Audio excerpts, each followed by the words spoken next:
The medieval age. The early Middle Ages, around 300, around the time of Constantius, to 1000 CE. The Christian historiographical revolution, the formulation of early Christian historiography, and the world of Christendom. At the first, Christians baffled the adherents of the Roman tradition. Bafflement grew into irritation and finally outright hostility as the distance between Roman tradition and the new Christian faith and practice became ever more visible. In the 2nd century, Celsus, a Platonist and Roman traditionalist, condemned the Christians' refusal to participate in official religious rites and their disinterest in the pagan Roman past. Such behavior, he thought, was detrimental to the Roman state because it deprived the Roman citizens of the necessary sense of continuity. As proof, Celsus pointed to the plainly visible troubles of the Roman state. It was symbolic that in 247, Christians remained aloof from the 1,000 years of Rome celebrations. At that point, Roma Aeterna simply did not interest the Christians. The pagan and Christian inhabitants of the Roman Empire lived in two radically different mental worlds. When it came to history, the former, the pagans, according to the Christians, were polytheists, and the latter were, of course, theists. But the former pagans identified the world of the past, present, and future with the Roman state. Their historians spoke of the glory of the Roman Republic, great battles, and heroic deeds. These matters were of little concern to the Christians. However, a distinctly Christian view of history evolved in the discussions among the church fathers, through interpretations of the Christian texts and under the impact of events. Much more was involved than the often cited change from a cyclical to a linear pattern of development, a distinction which holds true only in the widest sense.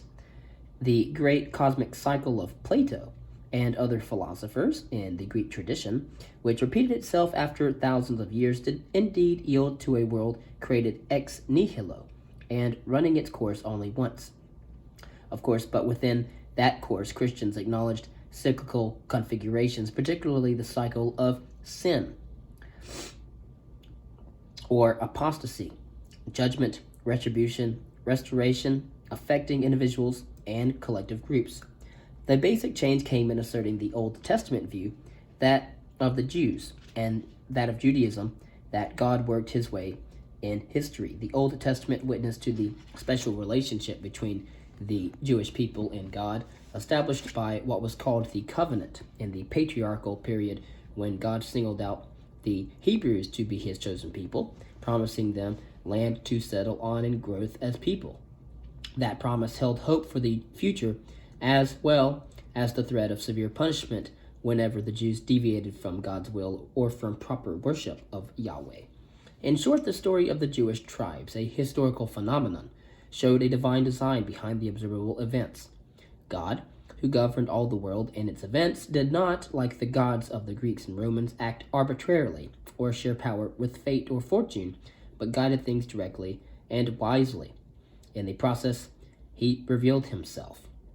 Of course, Christians enhanced the connection of God and world when they told of the incarnation, that God had lived on earth as Jesus the Christ. That event, central in the flow of events from the creation of the entire world to the eventual second coming of Christ, or in Christian terms in Latin called the parousia, made it impossible for Christians to view human history in the Greek and Roman manner as infinite variations on the theme of a constant human nature.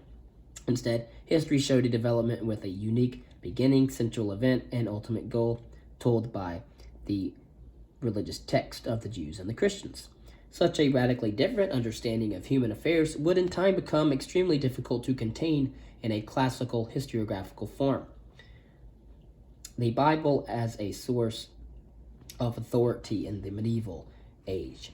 Like Christian faith itself, Christian interpretations of history have centered on the biblical text with its two canons, the Old and the New Testaments, as the most essential historical record. Hence, Christian historical interpretations were linked from their very beginning to the quest for the pure text and its proper interpretation. Which of the many extant writings were trustworthy records of God's will and his works in history? When translating the Hebrew text from the Christians were to render the important terms into other languages. Finally, which interpretation of the text followed its spirit most closely? Perhaps it was this respect for the text which already had made Flavius Josephus enrich his works on Jewish history with documents and prompted Eusebius to do the same for the story of the Christian church in his ecclesiastical history. Mistakes in the sacred tradition were too costly. They distorted divine revelation and corrupted the apostolic tradition, according to many. Part of the text criticism of the latter Western world had its origin in the Jewish and Christian concern for the pure tradition. But pagans, according to the Christians who did not readily accept divine inspiration as the basis for Christian claims, needed different proofs of authority. Christians who had advanced the argument of age. Because ancients had readily used the duration of a people's history as the yardstick of collective status, Jews and Christians claimed a man by the name of Moses priority in time over Homer, with Justin Martyr being suspected that Homer had borrowed from Moses. But the desire to prove the great age of the Judeo-Christian tradition eventually enhanced the Christian concern with chronology, but more important, the concerns with the text tradition and unbroken authority were but just one part of a much wider concern, that with continuity and discontinuity. Many among the early Christians stressed the imminent end of human history to be brought about by the second coming of their Christ.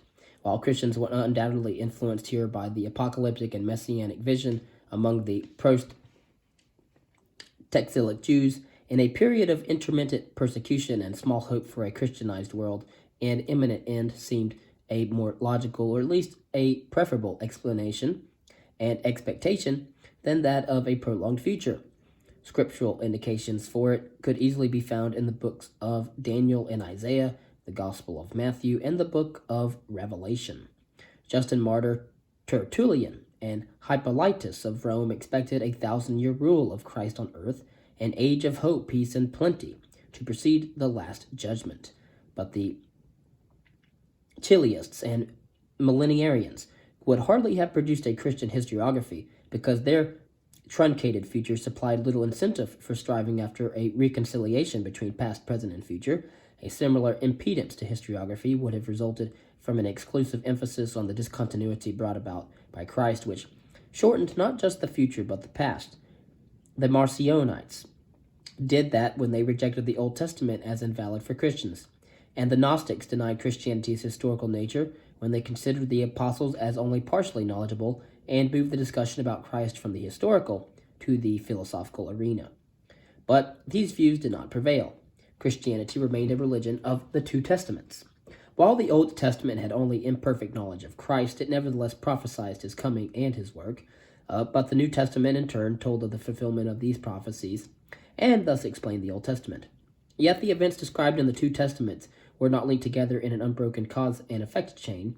Their connection was established by the will of God, namely in the writings of Paul, and could therefore only be apprehended in the light of that faith.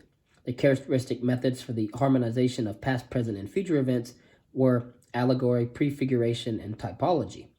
Of course, all three of the methods maintained that an event or a saying in the Old Testament had immediate relevance or explanatory value for a specific feature of the New Testament. A means of linkage later on applied also to the post-biblical world. Irenaeus, for example, spoke of the Genesis character, Adam, as foreshadowing Christ, and saw in history a recapitulation of earlier events on a higher level. His view and the interpretation of the Old Testament as the preparation for a new suggested an overall upward development. The progress from the Old to the New Testament demonstrated a divine education of mankind from the period of infancy in which Adam in Genesis failed and elicited God's discipline to that of Christ, the new Adam, who made possible a greater maturity for all. In that sense, Irenaeus spoke of revelation up to the incarnation as a gradual process. The education of mankind idea proved particularly useful to the church fathers when they wrestled with Greek philosophy. This philosophy paradoxically supplied not only the most formidable intellectual opposition to Christianity at the time, but also the most useful concepts for the translation of the transcendent into human language during the early theological discussions. With neither outright rejection nor full acceptance appearing proper, Christians then took a historical view of Greek philosophy. It represented a stage in the growth of truth towards fullness in the revelation through Christ. Christ was, they said, known in part even by Socrates, Justin Martyr declared. Clement of Alexandria spoke of God planting the seeds early on. Plato and Aristotle were thus not completely wrong, but only incompletely enlightened. Ages and individuals alike varied in their understanding of revelation, depending on their developed capacities to grasp the truth. Christ alone, they thought, offered the possibility of grasping the full truth, as every passing year weakened the expectation of the imminent parousia, or the second coming of Christ. The Christian view on the passage of time eventually was shaped less by the finality of the last day, and more by the promise of the universality of redemption. The delay of the second coming of Christ was due to God's compassion, they said, for before the end of the good news must be preached to all the heathen. The earliest manifestation of that mission came in the transformation of Palestine Jewish Christianity into Gentile Christianity with its universal scope. Time was the space provided by God, or Yahweh, to accomplish the great work of the mission to mankind. With the fulfillment of time now expected at the end of a long span of time, it was necessary that Christian views on the world in its past conformed to that expectation. And the drama of the mission of converting mankind in the interest of universal redemption would bring about a constant shaping and reshaping of these views. Considering that the Christians were proselytes, including those on history, in both interpretations of mankind's course, the education of mankind and the universal redemption, patristic Christianity had available a dynamic principle of increasing human potential that could tie the past, present, and future together. Yet, as will be seen, that principle did not become the dominant theme of Christian medieval historiography. The Roman Empire and Christian historiography. Christians could not escape the influence of the Roman Empire. At first, Christian life and tradition before Islam took shape in opposition to Rome, pitting the small community of saints against the vast empire. On their part, Romans quite often accused Christians of having brought about Rome's decline. Christians fought back not primarily, as one might expect, by pointing out how irrelevant to sacred history the fate of Rome was, but by marshaling from the Old Testament and from the armory of their accusers' charges the argument that proper religious faith and rites fortified the welfare of a state. The writer Origen maintained that if Romans had had the true faith, they would have subdued many more pursuing enemies than those that were destroyed by the prayer of Moses. Another church father, Tertullian, doubted that Roman greatness could ever have been the aim of God's will because Romans worshipped false gods. Even the Pax Romana, the peace of Rome, which many attributed to Rome, came about in the age of Augustus only because of Christ's birth. But of course, the negative attitudes towards Rome became inappropriate when, after 313 CE, Christianity became first a tolerated and finally a mandated faith of the empire. Already in the 2nd century, Melito of Sardis had suggested that God had created the empire for Christianity's support. After Constantine the Great's conversion, it was even easier to consider the Pax Romana as God's instrument for the dissemination of the good news of the religion over the open roads and secure seas. When universal Rome acquired a role in the universal sacred history, the historiographical gap between Christianity and the pagan world began to close. Already, half a century before 313, Christians strove to give the human past a Christian framework or worldview, a difficult task for them indeed. Hellenistic attempts to write universal histories had usually ended up in mere compilations, a narrative one done by Diodorus Siculus, and chronological tables by Castor of Rhodes. In any case, Christian chronology was more directly linked to some Jewish attempts to trace the Jewish tradition in the course of time. The Old Testament represented an intricate historical record, but it contained no dates. Succession in time was indicated by temporal words such as then, after, and soon, and by the passage of generations. A narrative which stayed primarily within one culture needed no more. Of course, in daily life, the Jews figured time more closely, but for a long period they cared little for attaching dates to past events. After Alexander the Great, the Jews used the Seleucid era for dating their years until the destruction of the temple in the year CE 70. The Seleucid year 381 offered a beginning point for a genuinely Jewish era. Sometime we know not when, the Jews, proud of their long tradition, attempted to date their beginning with the creation of the entire world. Of course, these year numbers would eventually be designated as AM Anno Ab Origin Mundi. The Babylonian Talmud included references to the oldest Jewish chronicle, the Seder Olam Rabbah, or Book of the Order of the World, which used the creation as the reference point for dating events. However, that chronicle followed by decades Flavius Josephus's works, which already knew of such an era. All of that interested Jews less than it would Christians in their search for a chronological scheme.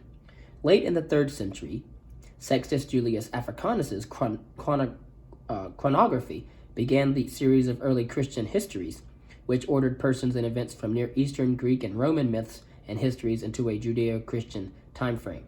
Adding the life years of the biblical personages and using the chronologies of other cultures, Africanus concluded that 5,500 years had elapsed between the creation of the world and the birth of Christ.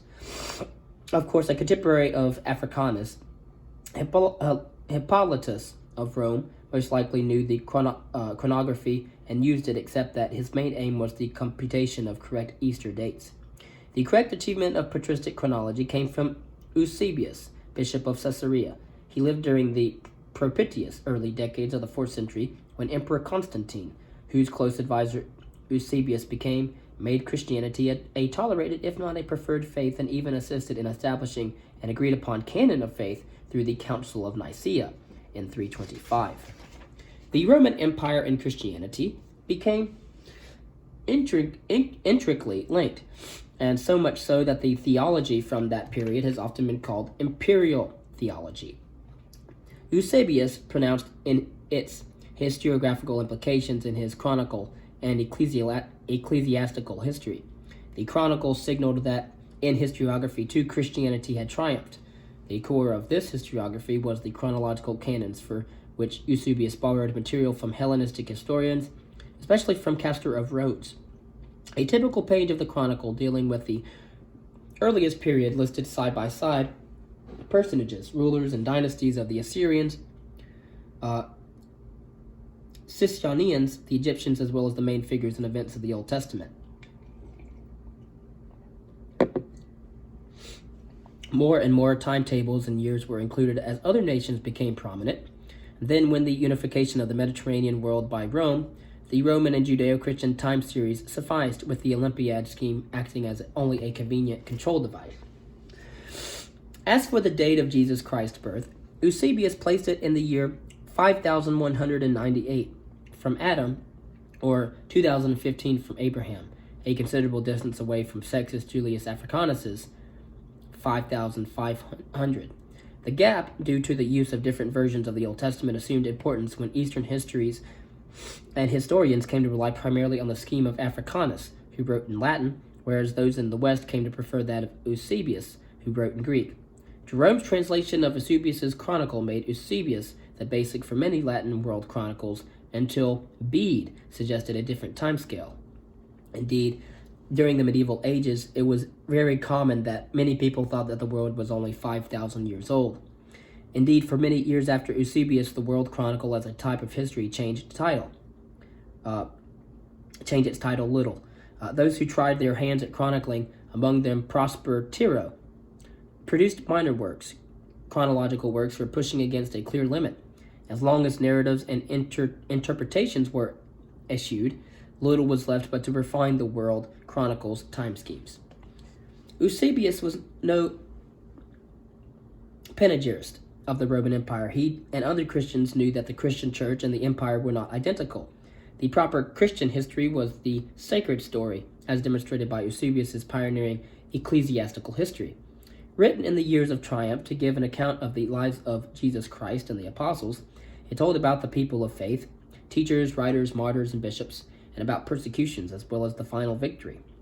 To ensure a proper record and to inspire his readers, Eusebius included many documents and texts that otherwise would have been lost. It is possible, but unlikely, that some impetus for the inclusion came from Eusebius's distinction between facts and interpretations, although later scholars have read too much into that distinction. As the church continued its institutional life, Eusebius's history was amplified and continued by Socrates and two legal experts for 306 to 439, by Sozomen for 323 to 425, and by Theodoretus for 325 to 428. The original text was shaped into an abbreviated Latin version by Rufinus, who continued it to 410, while its continuations were put into Latin by Epiphanius. Eventually, a consideration of the total work reaching to 518 was carried out under the general editorship of Cassiodorus, bearing the title of Historia Tripartita. And so it goes from 306 CE to 518 CE. Against such competition, Sulpicius Severus's sacred history could not prevail, although it was written in a much more pleasing style, provided a well-ordered narrative, integrated sacred and profane history more fully, and was briefer. About 1,000 years later, the Renaissance humanists rediscovered its value, but they liked it for its style, not for its contents, which actually relied a good deal on Eusebius.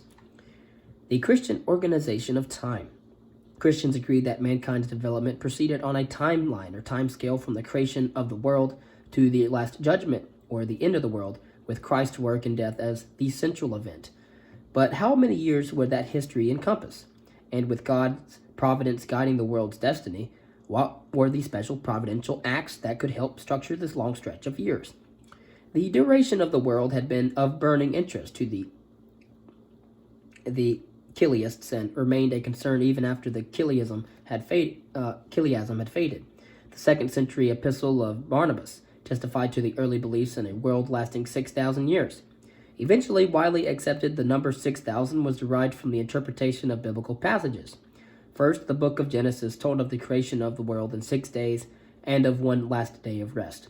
Then there was the passage in Psalm 90, "For 1,000 years in thy sight are but as yesterday when it is past."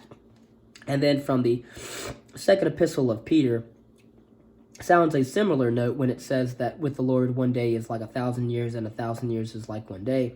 So if one equated each of the 6 days of creation with 1,000 years, the result was 6,000 years. A sequence of stages was the Christian answer to the quest for historical periodization. That quest led inevitably to the prophecies of the Bible as opportunities for comprehending God's intentions for the future of humanity. Post-textilic Judaism supplied a scheme through the visions, dreams, and prophecies of the book of Daniel.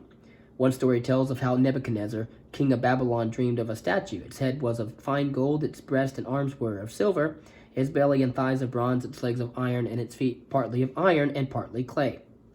A boulder smashed the statue, and the iron, the clay, the bronze, the silver, and the gold were broken in pieces together and became like chaff from summer threshing floors, and were carried away by the wind, so that no trace of them could be found, while the stone that smote the image became a great mountain, filling all the earth. Daniel's interpretation of that dream reverberated throughout Western historiography well into the 17th century. God's will made Nebuchadnezzar king, and his kingdom of Babylon corresponded to the head of gold.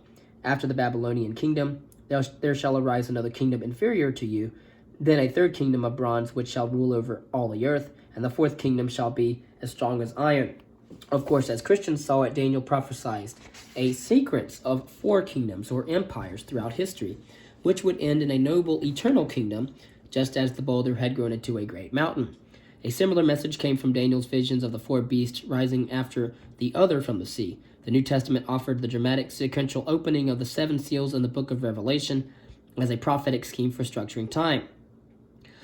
Of course, you'd think, if we have the many people in Christendom believed that the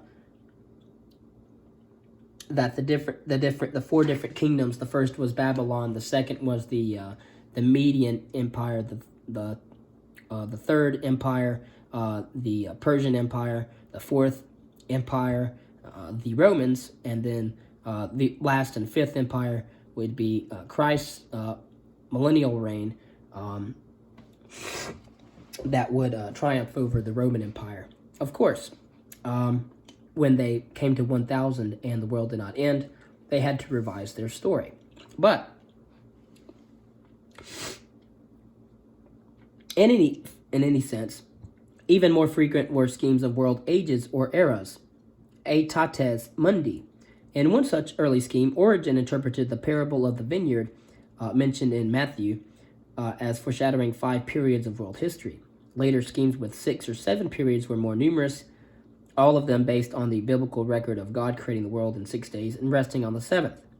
In Jerome's version of Eusebius' chronicle, no distinct periods can be discerned, but the chronological markers, Adam, Abraham, Moses, the building of the temple, the restoration of the temple, and Christ's birth, suggested 6 ages. Variation of that scheme eventually pervaded medieval historiography. Augustine's reassessment, a cosmic interpretation of history. Beginning with Constantine the Great, Christians accepted the Roman Empire as the divinely willed framework for their lives, and their positive attitude toward the empire showed in the works of Eusebius, Jerome, Ambrose, and Lactantius. Then a catastrophe ended the comfortable accommodation. The Visigoths, who were Christians themselves, albeit of Arian persuasion, had for some time roamed through the empire, looting, burning, and destroying. In 410, they captured and sacked Rome. The physical suffering was enormous by the Visigoths, but the psychological shock was even more severe. After nearly 800 years, eternal Rome had turned out to be vulnerable, if not finite, after all. The event also released a flood of refugees and recriminations. It revived old pagan accusations which blamed the Christians for Rome's decay and put into doubt the Christian assertion that the Roman Empire had a supportive role in the sacred story of the world. An answer came from Aurelius Augustinus, the bishop of Hippo Regius in North Africa, better known as Saint Augustine, who encountered the Roman refugees and heard their tales of pillage, rape, and deprivation. He realized that error in linking Christian faith and Roman Empire their error was linking Christian faith and Roman Empire too closely. This was, in a sense, a separation of church and state, only in a small sense, though. The church, a universal institution, must not remain tied to any particular state. Accordingly, in Augustine's City of God, he redefined the relationship between the sacred and the profane throughout time. He stipulated the presence of 2 great force fields in the cosmos, the city of God and the earthly city. The 2 cities or communities differed sharply from each other, for he said, "They have been formed by 2 loves, the earthly by the love of self, even to the contempt of God, the heavenly by the love of God, even to the contempt of self. In the one, the princes and the nations it subdues are ruled by the love of ruling.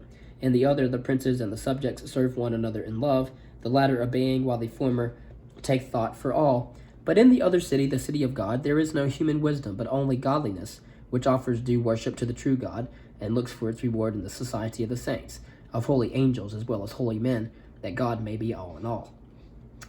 The world knew the 2 communities only in their intermixed state, not in their pure forms. Even the teleastic expectations of a kingdom of God on earth would, according to Augustine, involve a fusing of the mundane and the sacred. The city of God could not exist in pure form in the what he titled the saeculum, or the secular world. And because of this intermixture, Christians who study the past must always sort out and try to understand those events which had a direct bearing on the status of the city of God. The struggle for power between Sulla and Marius, for example, was empty of meaning to Christians, whereas the fight between Emperor Constantine and his opponents, with Christianity's recognition at stake, was vital to the advancement of the city of God in the world. Neither meaning nor stability could be found in the earthly city, a sphere of incessant change. Every state or empire had vanished forever after it had fulfilled its historical role. The Roman Empire, although it might have had the mission to unify all people for the spreading of the gospel or the good news of the Christian religion, could not escape decline either. Just like individuals' states earned no merit in the eyes of God, it followed that Christian historians must use schemes of periodization based on sacred tradition. Augustine did not use Daniel's vision of the 4 world empires, although it could have supported his views on the coming and going of empires in the earthly city. But it also equated the end of the world with the end of the Roman Empire, which Augustine merely mentioned. But he found 3 other schemes of order more congenial. In his De Trinitate, he mentioned a tripartite scheme that consisted of periods before the law, under the law, and under God's glory. The scheme, often referred to as the Vaticinium Eliae, could be found in the Babylonian Talmud. The world is to exist 6,000 years. The first 2,000 years are to be void. The next 2,000 years are the period of the Torah, and the following 2,000 years are the period of the Messiah. In another scheme, Augustine divided all of human history into world ages, as other church fathers before him had done. In the book of Revelation, it suggested 6 periods between the opening of the first and the 7th seal, and so did the week with which God took to create the world, 6 days of events and 1 rest. Such a division put all of human history since the incarnation of Christ into the 6th age. Augustine, who opposed all attempts to compute the end of the world, refused to accept the stipulation that each of the 6 world ages would last 1,000 years. More surprising are Augustine's occasional references to the human life ages as a principle for the periodization of world history. The scheme was a pagan one, reaching back to Cicero, Livy, and Seneca, although Origen too had taken it up. Later, Lactantius had fashioned it into an instrument for showing that all human creations, including eternal Rome, were bound to decay, and that only the spiritual world was exempt from the aging process. Augustine simply made the life ages correspond to the 6 world ages. It is significant that after all the efforts at periodization, Augustine did not subject the city of God to any particular scheme of order. He must have found it difficult to contain the dynamic relationship between the city of God and the earthly city within the limits of such a scheme. Nevertheless, the fact that he elaborated on these schemes gave them considerable status in the eyes of later Christian historians. Rome and Christ, a link renewed. Augustine's denial of the identity between the city of God and any earthly institution convinced few. Even Orosius, a confidant of Augustine, deserted him with his 7 books of histories against the pagans. Augustine had urged Orosius to show through historical examples that Christians had not caused the hardships which of late had befallen the Roman Empire. Orosius did so with a vengeance. He described how there had been, even before Christ, the burdens of war or ravages of disease or sorrow, or famine or horrors or earthquakes, or of unusual floods or dreadful outbreaks of fire or cruel strokes of lightning and storms of hail, or even the miseries caused by parricides and shameful deeds. And he found the days of the past not only equally oppressive as these present days, but also the more wretched, the more distant they are from the solace of the true religion. Most important, however, Orosius returned to the assertions of the imperial theologians that God's design linked Augustus and Christ, and that the acceptance of Christianity sanctified the Roman Empire. And again, we see an empire made holy. We see that in the Holy Roman Empire. Christian historians had a reason to take an interest in Roman history, and since medieval chroniclers generally preferred Orosius's histories to Augustine's City of God, the link between Rome and Christianity was bequeathed to them. And so those chroniclers also took note of Orosius's use of typological interpretations for the post-biblical world. The biblical past shed light on events of the present and the future in their interpretation. Thus, the 10 plagues of Egypt foretold the 10 Roman persecutions of Christians. And finally, it mattered that Orosius emphasized Daniel's scheme of 4 monarchies or empires rather than Augustine's 6 ages. While prior versions of the scheme had proposed a sequence of Babylonians, Medes, Persians, and Macedonians, and later versions, in order to accommodate Rome, had changed it to Babylonians, Medes and Persians, Macedonians, or Greeks, and Romans. Orosius stipulated a sequence of Babylonian, Macedonian, African, that is Carthaginian, and Roman empires. Although Orosius never endeavored to group his rather topsy-turvy account according to the 4 empires, his and Jerome's early acknowledgement of the 4 empires set an important pattern for medieval historians. To all of them, the limit of 4 implied that from now on to the Last Judgment, world history would be Roman history in its Christian version. Despite Augustine's vigorous dissent, Orosius's most important legacy was the concept of a Christian Roman Empire. Somehow, Rome was essential to the continuity of the sacred story. From the 5th century on, when the Germanic migrations began to destroy much of the Roman imperial reality, and to put the idea of an eternal Christian Roman Empire to a severe test, Christian historians confronted new tasks. Not the least of these would be to cope with the realization that the relationship between the sacred and mundane was not identical with the issue of reconciling Christ and Rome.